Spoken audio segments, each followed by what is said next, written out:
స్వర్గీయ రామోజీరావు గారి మృతి పట్ల నా తీవ్ర దిగ్భ్రాంతిని విచారాన్ని వ్యక్తం చేస్తున్నాను. రామోజీరావు గారు ఒక లెజెండ్. ఆయన ఏ రంగంలో అడుగుపెట్టినా చక్కటి ఫలితాలు సాధించడమే కాకుండా అనేక మందికి ఉపాధి అవకాశాలు కూడా కల్పించారు.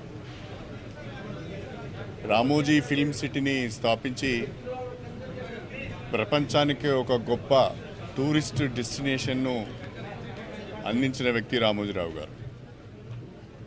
ఈనాడు పత్రిక, ఈటీవీ లాంటి ఛానల్స్ను ప్రారంభించి పత్రికా రంగంలో అదేవిధంగా ఎలక్ట్రానిక్ ఫీల్డ్లో కూడా సంచలనాలు సృష్టించిన వ్యక్తి రామోజీరావు గారు. రామోజీరావు గారి మృతి నిజంగా కూడా తెలుగు వారికి, తెలుగు రాష్ట్రాలకు తీరని లోటని చెప్పడంలో సందేహం లేదు. పద్మవిభూషణ్ రామోజీరావు గారి మృతి పట్ల మరొకసారి నా సంతాపాన్ని తెలియజేస్తూ వారి కుటుంబ సభ్యులకు నా ప్రగాఢ సానుభూతిని తెలియజేస్తున్నాను.